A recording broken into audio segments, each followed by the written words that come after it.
Okay, let's start with running in place.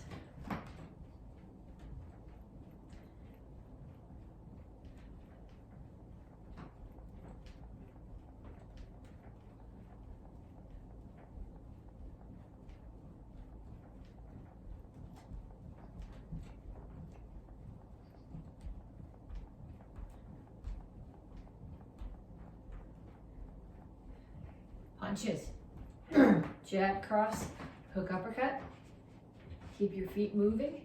Keep your weight off your back heel. Keep your hands up.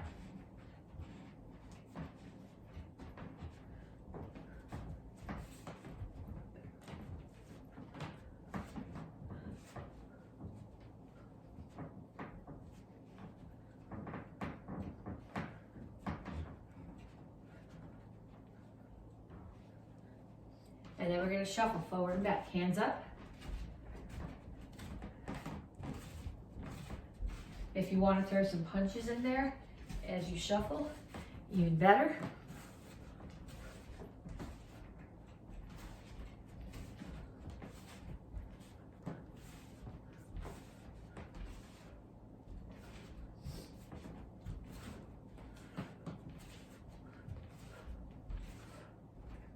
Next thing is jacks. Ideally you do your jacks like this, but if I do that, everything on the shelf behind me shakes. So I'm going to do kitchen jacks instead. You can also do this if you're not landing.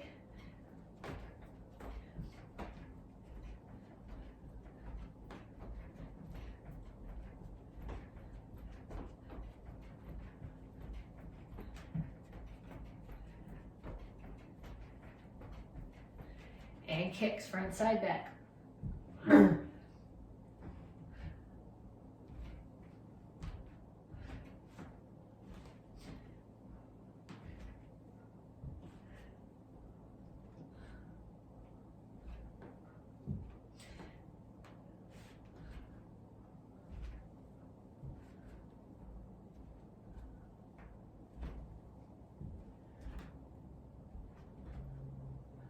Okay, so now I want you to do what we just did 2 more times. Rounding in place, punches, shuffling forward and back, knees, jacks, and kicks.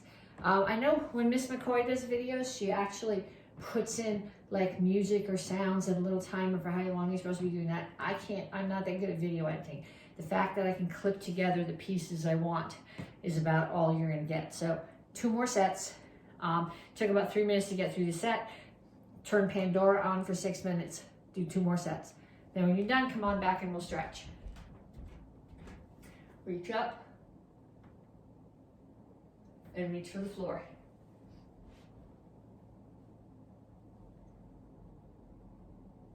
Over to one side, grab your ankle, pull your chest to your knee. And then down in a side stretch, both heels on the floor here.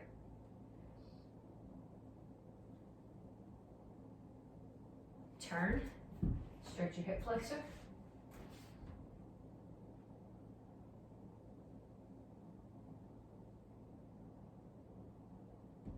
Straighten out your legs. Toes are all facing in the same direction. Chin is up, back is flat. Reach chest down toward the front knee. You should feel this primarily in the hamstring of your front leg, a little bit in the calf of your back leg. Come to the center, toes straight forward, push your knees out. Other side, grab your ankle.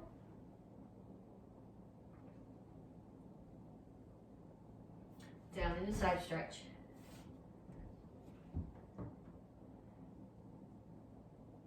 Turn, stretch your hip flexor.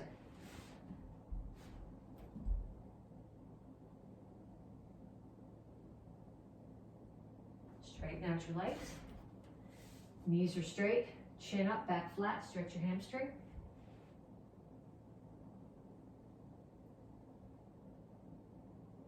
And have a seat. Feet out.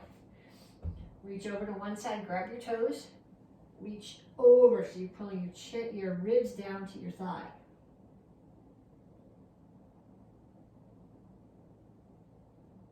Other side.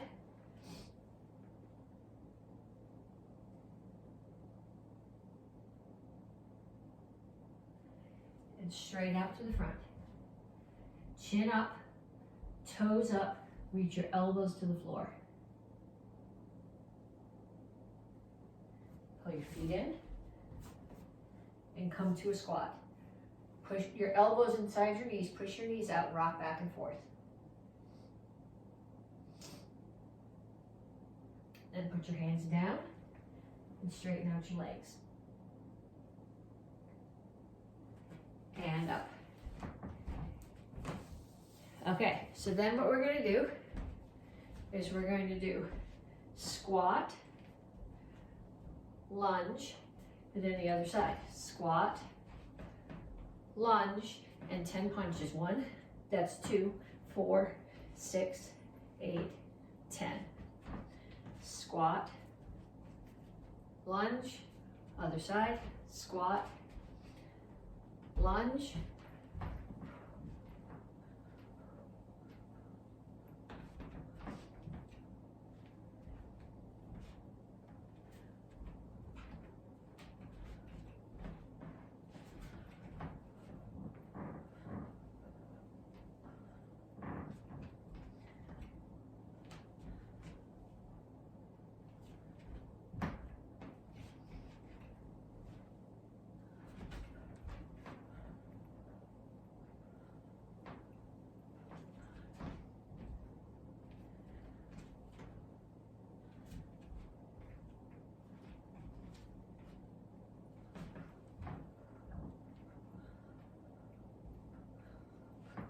Okay, next one.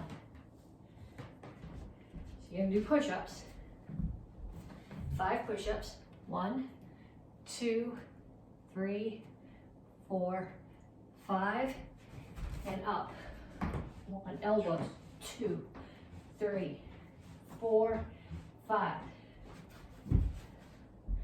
1, 2, 3, 4, 5. 1, 2, 3, 4, 5.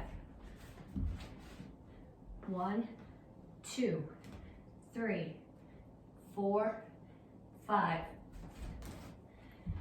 1, 2, 3, 4, 5. 1, 2, 3, 4, 5. 1, 2, 3, 4, 5. And last one for this round. And do sit-ups. 1, 2, 3, 4, 5. And 5 front kicks. 1, 2, 3, 4, 5. And down. 1, 2, 3, 4, 5. 1, 2, 3, 4, 5. Okay, so now, just like I told you with the warm-up part of this, I want you to do 2 more sets. Each round was 1 minute. Excuse me. Each round was 1 minute. So if you do another minute of squat, lunge, and punches, another minute of push-ups to elbows, and another minute of sit-ups and up to front kicks. 2 more times through, and then come on back to me and we'll get to curriculum. Okay, this is the 2nd week of the 1st month of the cycle, and this month we're working on accuracy, and we're going to work on accuracy in kicks. So what I want you to do is grab a chair, even if you can do this without the chair. I want you to have the chair. We're going to start off with a round twist. I want you to put your chair here, and I want you to take your standing foot and point it towards the chair. Then I want you to take the other foot and bring your knee up so that your knee is pointing at the target. So if your target's there and your knee is here, your kick's not going to be there, your kick's going to be out there. So you're going to force your hips open and kick. So down, up, kick, in, down. Okay, there's some stretches that you can do if you have trouble getting your hips to that point. One of them is this dead frog in the road stretch, where you put your knees here, you drop your hips towards the floor here. You can rock back and forth a little bit, but that's probably the best stretch for being able to open your hips. Okay, so we're gonna do 10 on each side. 1, 2, 3, 4, 5, 6, 7, 8, 9, 10. And then on the other side, make sure your standing foot is away from your target. And on the first few, at least, make sure that your knee is facing the target. If you need to, do this in front of the mirror or set up the video camera so that you can see. You don't want to be here. You don't want to be here. If you're here, you're going to be kicking uphill. Okay? If you cannot get your knee and your ankle as high as your hip, bring the whole thing down. So you're still kicking straight across at knee height.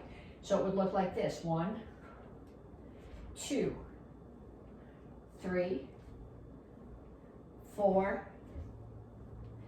5. Or at height, 6. If you can get higher than that, that's cool. But don't kick like this so that you think you're kicking high. 7, 8, 9, 10. Okay, so then I want you to put the chair here. Start on this side. And I want you to do that kick over the chair. 1, 2, 3, 4, 5. And same thing on the other side. 1. No, that's not what I wanted to do. 1, 2, 3, 4, 5. Okay, then we're going to do something similar with the side kick. And I've been encountering this a lot in the live classes lately, because most of your chambers, if you're doing any kind of a front kick, so a front kick, a crescent kick, a round kick, your knee, your chambered knee is facing the target. When you do a side kick, your chambered knee is not facing the target. Your chambered knee is 90 degrees off the target. So if I'm going to be kicking there, my knee's here. If I bring my knee here, then my kick's going to be there. Okay, so here, your standing foot should be facing away. I don't know if I can get this far enough back that you can see my foot. What I tend to do is I just turn my foot part way on the chamber, and then when I throw the kick, I turn my foot the rest of the way. And actually, even outside in boots, I'm finding that after 2 years of being outside, I can do that outside without a problem. But what you want to think about here is you're going to bring your knee up. Your foot is flat, as if you're putting it on a step in front of you. This hip is facing the target. Then I'm going to take my knee and point it away from the target, completely away from the target, and my butt and my heel are facing the target. Then I'm going to push, so heel hits the target. And when I do this, if you look at the position of my kicking foot, my toes are pointing downhill. They're not straight, they're not up, they're pointing down. That drives the whole power of your kick into the target through the small surface area of your heel. Okay, so let's do some of those. 1, 2, 3, 4, 5. And on the other side, 1, 2, 3, 4, 5. And then over the chair. 1, 2, 3, 4, 5. And other side. It's not gonna work. 1, 2. Okay, actually, if I move this back, you might be able to see what my standing foot is. 2, 3, 4,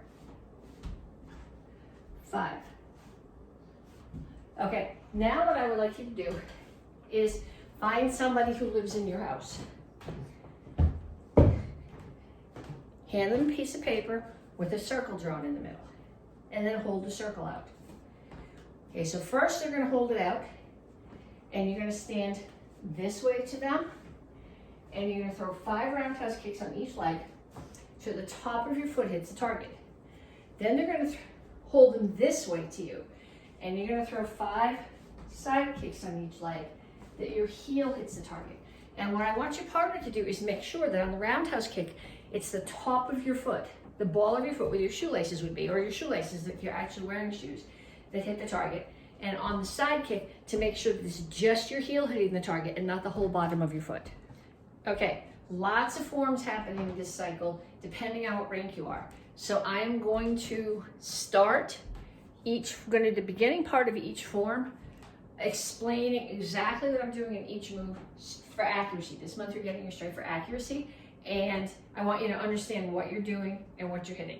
Some of the forms, especially the advanced class form, is very stylized, and a lot of people said to me last week, even when we were starting it in class, if you did it that slow as a self-defense, would it work? No, probably not. But if I practice the moves slow enough times, that I know my body, my muscles know exactly where they need to be. Then when I need to do it quickly, it'll be in my muscle memory. Okay, so we'll do a form, do all the forms up through your rank. And so like if you're a green belt, you'll do basic form 1, basic form 3, beginning of Chilsan Iro. And then while I do the black belt forms, because there's 3 of them this cycle, you will keep practicing your form, and if you'd like, go back and do the ones from previous. So basic form 1, we're going to do the first half. Look, chamber. Left foot comes in, full cross body block, chamber.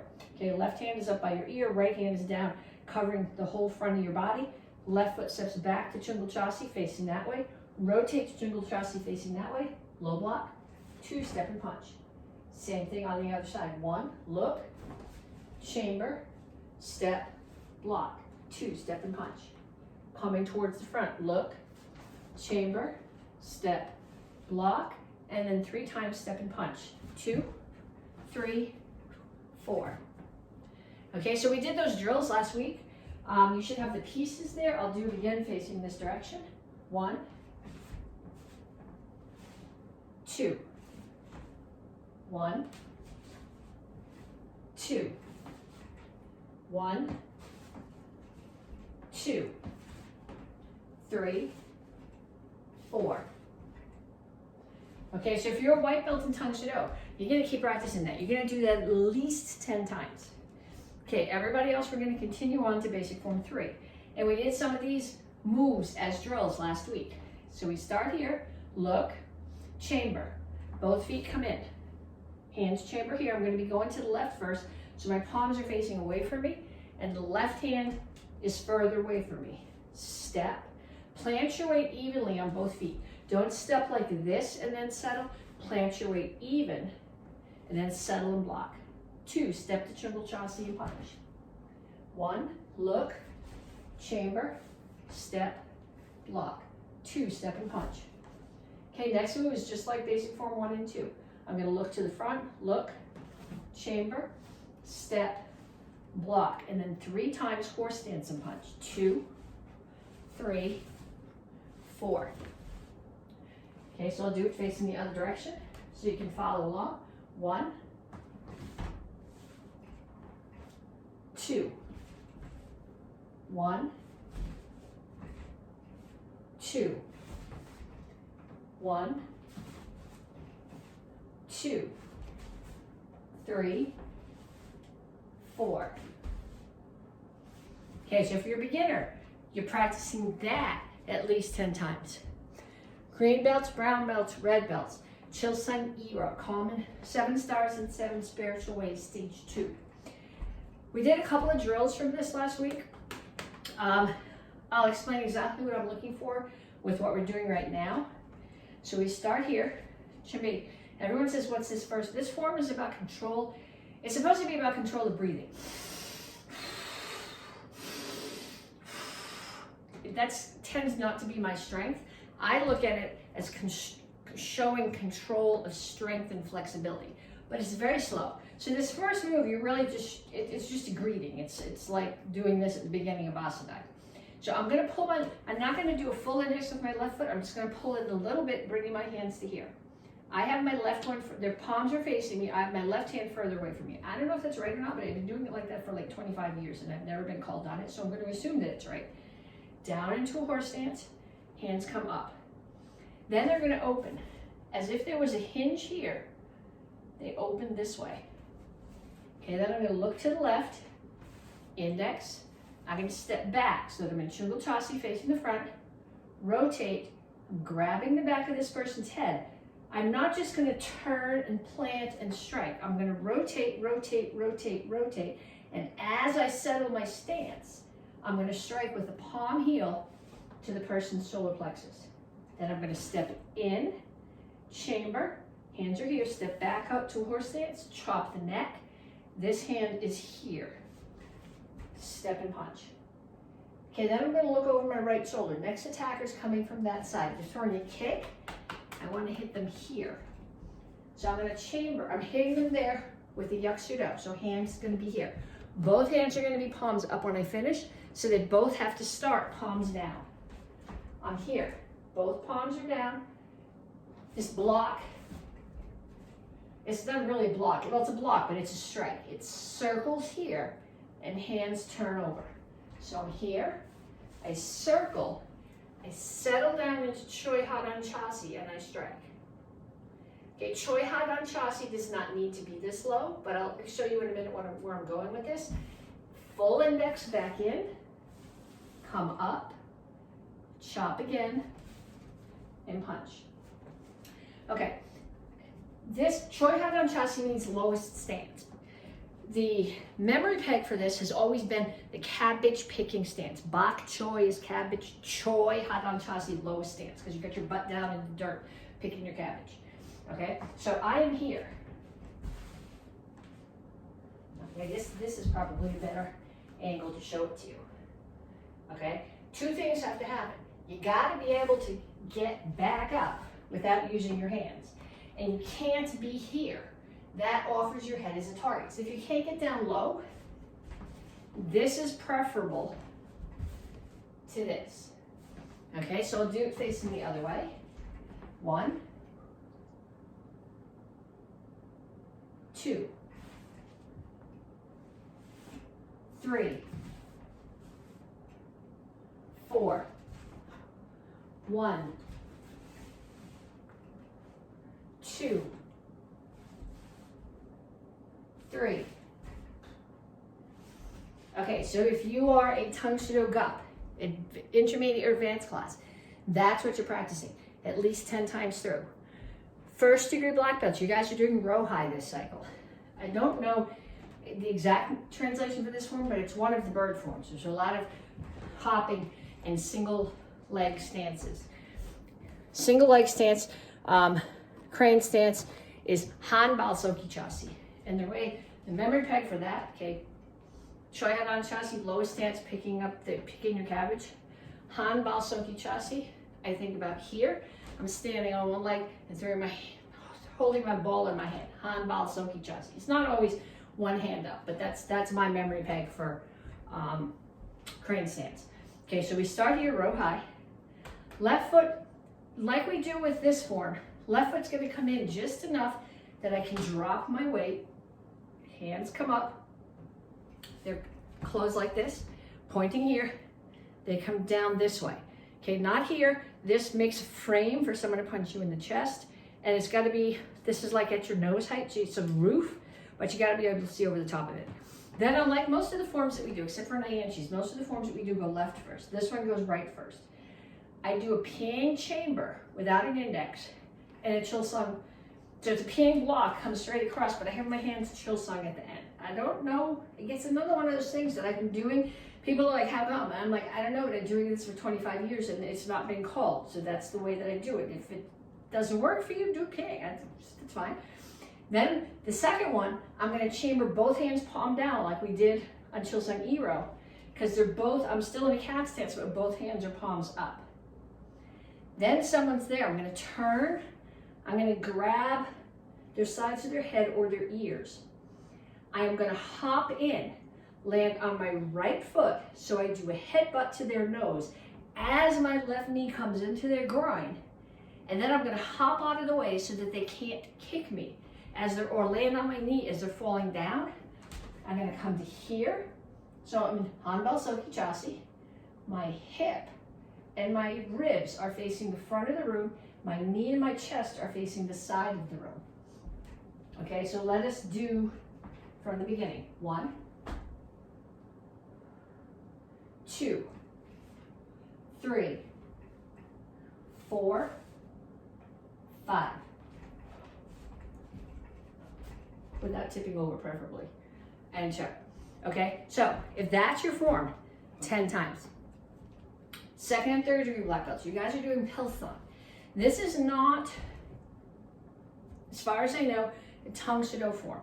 We got this form from Master Bogdansky, who was the McCoy's original Tang Soo Do instructor. He was in Putnam, Connecticut, and actually when we started taking Tang Soo Do, the McCoys were still part of his school, his system of schools. So he was one of my instructors until I was a red belt, I think. And this form came from him, so I think it's Shotokan. It's very similar, but there's places that you would expect to be doing your feet a little bit differently, but it's very similar. Same stances, all hard style. Okay, so I start here, and I'll show it to you in both directions. And what you want to think about, the beginning of this form is all circles, and it's very easy to get lost in your circles. The part that we're going to do today, every time you move, it's your right foot moving. So I start here and drop my weight, make fists, hands come down, they come up, okay, they're coming to here, this way, and pushing up a little bit. Then I'm going to go left first. Block, it's a piang block to the right, so no indexes there. Then my right foot is going to step back through Soko Rip Chassi, through Chingal Chassi as I do a center, through Soko Rip Chassi as I do the center block, turn to Chingal Chassi as I punch. Now my right foot is moving. I'm going to do the same thing in the back. Index, Soko Rip Chassi, coming through the Soko Rip Chassi as my right hand blocks, turn to Chingal Chassi as my left hand punches. Then my right foot's going to come in again and push out to horse stance, facing that corner, and both hands push out. Okay, so I'll do it facing the other direction. Here, 1, 2, 3, 4, 5, 6. Okay, so if you're a second or third degree black belt, 10 times. Fourths and fifths. Dragon on a Rock. This comes to us from Master Jamie Webster, who is a master rank, I'm not sure what level, in Tang Soo Do. So you've seen him on like American Ninja Warrior or something doing like some spectacular flying XMA kind of stuff. But his base art is Tang Soo Do, and he's got all sorts of championships in traditional martial arts. So this form comes from him. We start here, hands come up, and clap. Okay, think about somebody's choking, come up, drop your elbows on top of theirs, pop their eardrums. I'm going to step forward with my right foot into Basai Chassi and block with my left hand. I'm going to step forward to a Japanese cat stance, left foot front with a reinforced punch. Then I'm going to step forward with my right foot, same Basai Chassi, and step forward to the left cat stance again with a hammer to the side of the head or to the side of the neck. I'm going to keep my left hand here on the inside of my elbow. I'm going to turn to the back. Somebody's behind me. I'm going to hammer with this surface on their temple. I'm done with them. I come back here. I'm going to bring my arms back, grab the throat, pull down, settle my weight. So I'm still in that left foot forward cat stance. Front kick, land in a small horse stance, chop, roll and step, spin, chop, Chingal Chassi punch. So same thing going the other way. 1, 2, 3, 4. 1, 2, 3, I'm gonna back up, or it's not gonna work. 4, 5. Okay, so if you don't, any of those forms, if you didn't get it, run the video back just a little bit. The easiest way to practice is when you're facing in the same direction that I am. Okay, so 2 self-defenses today. The first one is for the beginner curriculum. It's called Hidden Sword. And you can tell by what it's called that it's a Kempo defense. Anything that's got twigs in it, or feathers, or swords, or body parts, or natural things, that generally comes from Kempo. Okay, so this is the sword, and it's here, so you're hiding it. I show it to you in both directions. Somebody's choking you from behind.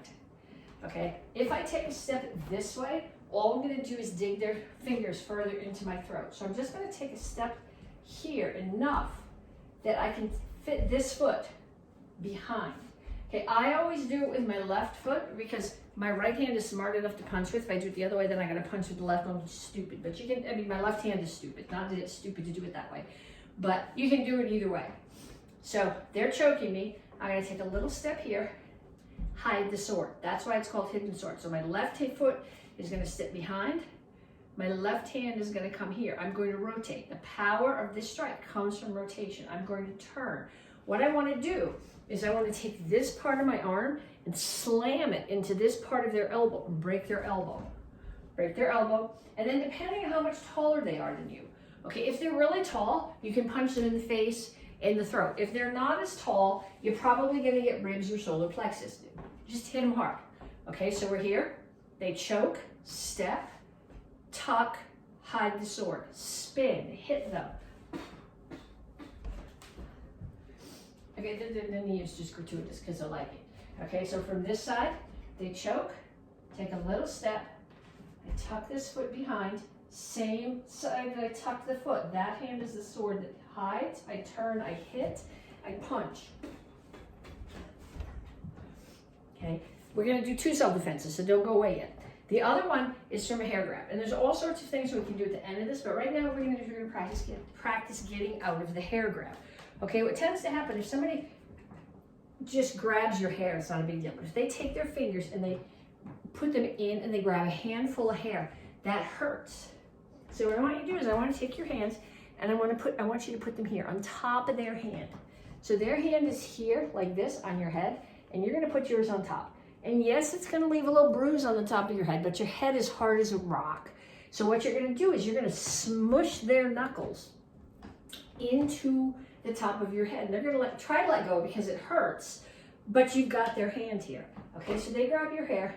You're going to come here, you're going to put your hand on top, and you're going to come down here, which is going to pull them off balance. Don't come this way because then you're offering your face to their knees. I'm going to come here and pull down like this. Then I'm going to take my hand and I'm going to turn it this way so that my thumbs are on the top of their hand as I step in and throw an elbow. Okay, so from this direction, they grab my hair, hands on top of their head, smush their knuckles. Turn your hands over, come inside, let go with, if I have their arm on this side of me, throw an elbow. Okay, so then what I want you to do is I want you to find somebody in your house. You might have to like make them brownies or something to get them to practice with you, but that's a small price to pay. And I want them to practice choking you from behind with 2 hands, hitting the sword, and then grabbing your hair and practicing to get away from that. Okay, 2 stick sets. First one, single stick. Last week we practiced the strikes with the stick. Okay, so today you're gonna put the stick in your right hand and you make sure that there's a hand underneath. This one starts with something we call blood cup. I have no idea why it's called blood cup. The visual I like to have is that I have just split somebody's head open with my stick. The blood is running down the stick and I'm catching it in my cupped hand so that it doesn't leak all over the floor. That's pretty gross, but you need a visual for everything. So I start here and I'll show it to you in both directions so you can follow along with me. I said blood cup, courtesy. I step back with my right foot and I bring the stick up to cover my head. I see how the stick is covering my head? If I do this, it's not covering my head. You can still hit me. It's got to be here, out in front of my head, and it should be angled down a little bit, because if it's angled up and their stick hits mine, it's going to slide down and hit my hand. So I want it to be out in front of my head, here, not here, and angled down a little bit. So blood cup, courtesy, step back, cover your head. Now my right foot's gonna step forward. I'm gonna strike high. We practiced this strike last week when we did this. Then I'm gonna strike low and high. We practiced that strike last week when we did this. So I'm back to high. Then I'm gonna orbit, like I am using my right bicep to wipe sweat off my forehead. Stick comes around my head, and I strike. So in the other direction, without hitting the ceiling fan, it's blood cup, courtesy, step back, cover your head. My hand is up to cover my face just because I don't like getting hit in the face. Step forward, strike high. Strike low, strike high, orbit, and strike. And there's really not another way to show that to you. I showed it to you front and back. If that didn't make sense, back up the tape and follow along with me facing the back again. Then what I'd like you to do is get a partner, find somebody in your house, hand them a stick, teach that set to them, and then practice with your sticks hitting each other. Okay, so that's for the beginner class. For the advanced class, or for the intermediate class, we're doing 2 sticks. This is by far, of all the stick sets that we do, this is the I think this is the coolest one. It's a 12 count. It's 3 counts up on the right, 3 on the left, which we go through twice, and then 3 on the bottom on the right, 3 on the bottom on the left, and we do that twice. So what we're doing this week, last week we practiced some of the strikes. This week we're putting together the top side. Okay, so I'm going to show you on the side that you're going to do it.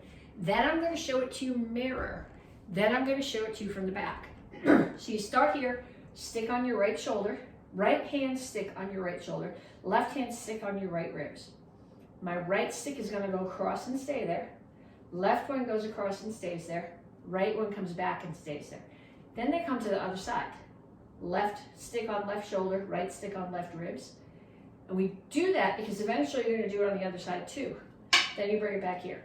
So I'm going to show it to you mirror. So if you're facing me in the video, you can be doing it on the same side. You take the stick on this side, put it on that shoulder.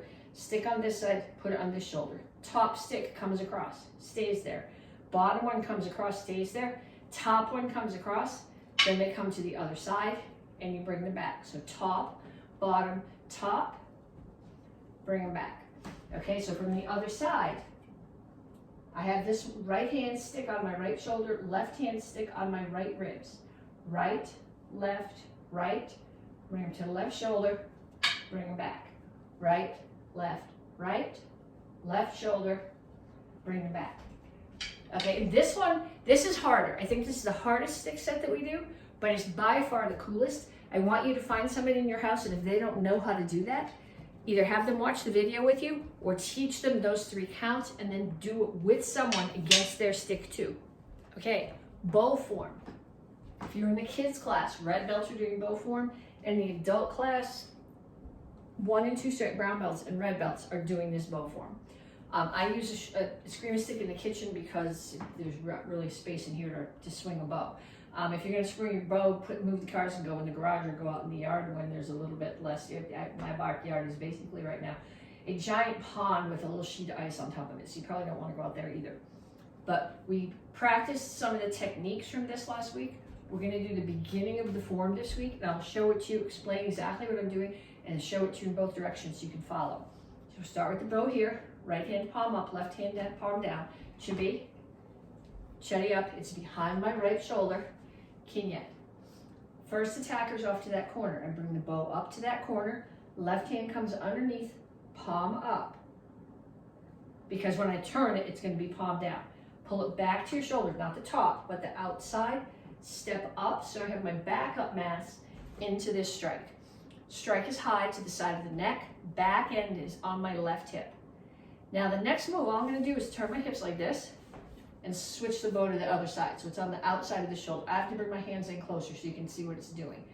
And then I'm going to step, triple chassi again to that corner and strike straight across. And then what I'm going to do is the front end of the bow, I'm going to drop it.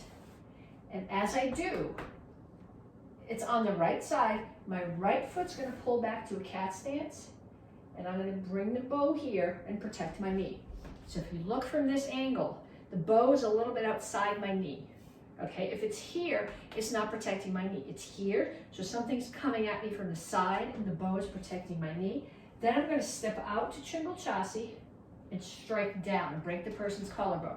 Front end is high, back end, left hand is on my left hip. So I start here, chimney, chimney up, kinyet. 1, bow comes up, grab underneath with the left hand, pull it to the right shoulder, weight comes up so that your backup mass is in this strike. Strike down. I'm facing that corner. Now I'm going to turn to the other corner. I just turn my feet, and the bow is just going from right end out to left end out. Step to right, Chasi, same strike. Right end is a little bit up, left end is on my hip. Front of the bow is going to swing down. I'm not switching my hands. Hands stay exactly where they are. Front end of the bow swings down. Right foot pulls back to a cat stance. Bow comes outside my knee. No index here. Slide forward to front stance or Chasi. The end of the bow that's at the bottom comes up and strikes down. So it's hitting the collarbone, which is the height of my collarbone. Back end in my left hand is on my left hip. Okay, if that doesn't make sense, rewind the video a little bit, go back and do it again. That's the easiest way to learn this, is to follow. The other thing is, if this is the first time you use bow, it's two-ended, it's tall, bow is probably my favorite weapon, but it's the hardest one to acclimate to because it's so tall and you got to worry about the back end. So if this is the first time you've done it, you're not going to have it this month, this week, this month. You may be solid with it by the end of this cycle, but it's going to get easier the more you do it. Okay, black belts are also doing a bow form. Okay, so this is for all the black belts, Dons and AK black belts, because AK black belts, you're learning the other bow form when you were in the kids class as a red belt. So this is for all the black belts. It's called bow form 3. And actually, bow form 1 and bow form 2 are variations of the same form. I don't see that this form is related to either one of them, but it's what it's called. So I'm going to show it to you the very first few moves in both directions. It's a short form. A lot of the important things in this form have to do with stance transition. So even if you're going, I got this, why can't we do more? Because no matter how much you think you've got where the bow is going, there's always more you can do with the stance. Okay, so we're starting here. The basic bow form starts with the bow behind your shoulder. This one starts with it in the front. Okay, so I start here and I'll show it to you in both directions. I come here. Now, I would be grabbing the top of the bow here if it was taller, except I'm not using a bow in the kitchen. But you gotta be able to see over it. So the hand that's grabbing, when I bring my left hand up, my palm is facing away from me. I grab, and then I'm going to step with my left foot so that I'm in a horse stance, facing that corner diagonally, and I'm going to take the bow and I'm going to bring it around so it's protecting my knee. Okay, the bow is still straight up and down. It's not here. The rotation comes from your hip. Okay, so somebody swung at that knee. The form is very slow, but you're assuming that somebody's coming at you that way. Okay, so I step and I block this knee, and then I bring it around and I block the other knee. So you can see better here. It's got to be outside my knee, because if it's here, my knee is still going to get hit. Then I'm going to bring the bow up. I'm going to do figure 8 as I turn into Chasi, and I'm going to strike down. So front end is slamming down into their collarbone, the side of their neck. Back end, left hand on my left hip. So again, it starts here.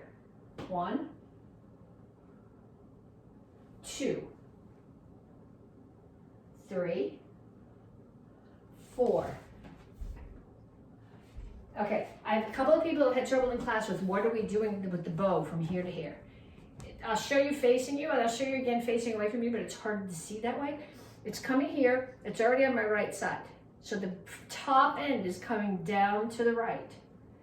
Then the end at the top comes to the left, and the other end comes to the left. So it's as if I was making a figure 8 here. So from here, figure 8, and strike. So from here, figure 8, and strike. Practice that.